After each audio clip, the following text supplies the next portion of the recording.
Сите нации имаат право на самоопределување. Нема самоопределување без име, без знаме, без химна, без устав, порача професорката Гордана Силјановска-Давкова, кандидат за председател на ВМРО-ДПМН на вечерашниот митинг во Неготино. И додаде дека тоа ќе го вратат на правен начин. Барајќи ја својата доверба од неготинчани, таа најмногу се задржа на неинтонирањето на химната при вчерашната посета на грчкиот премиер Ципрас, истакнувајќи дека поради овој чин нема човек во земјата кој се чувствува добро.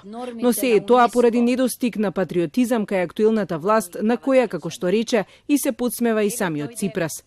Не верувам дека тоа е случајно, ниту дека причината е во доцнењето на авионот. Не. Во доцнењето или во непостоењето на патриотизмот лежи причината.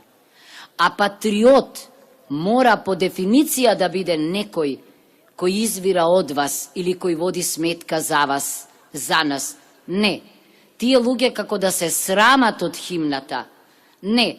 Тие се плашат всушност да ја испеат химната. Зошто? Зошто во нашата химна е нашата историја, нашиот идентитет, нашето минато. Силјановска-Давкова рече дека и нејзините грчки колеги во своите колумни пишувале дека со Преспанскиот договор грците успеале да го редизајнираат идентитетот на соседот и поради тоа, како што кажа, народот секој ден е сведок на убивањето на идентитетот.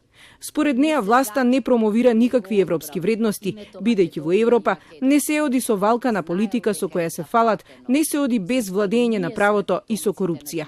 Ги повика неготинчани да не ги бойкотираат изборите, во спротивно ќе останеме надвор. Порача дека токму таа, како председател, ќе биде модератор на интересите на граѓаните, а не на политичките и партиските. Веднаш по неа говореше и лидерот на ВМРО-ДПМН Христијан Мицкоски, кој повтори дека реалноста во која се живее денеска е неправдата.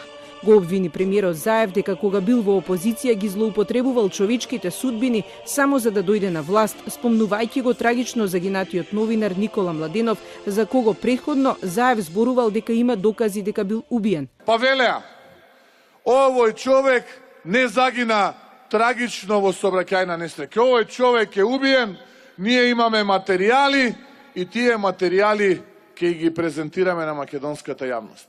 За да години потоа ја видиме сопругата на тоа реномирано новинарско перо, како вели дека нејзиниот сопруг загинал поради неприлагодена брзина. Истото она што го тврдеше тогаш и полицискиот извештај. И нормално, деспотот молчи, го нема да излезе и да и се извини на македонската јавност затоа што ја манипулираше.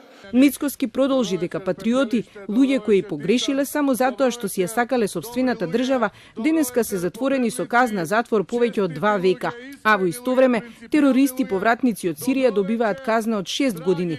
Ја обвини власта дека не ги интересира ништо освен пари.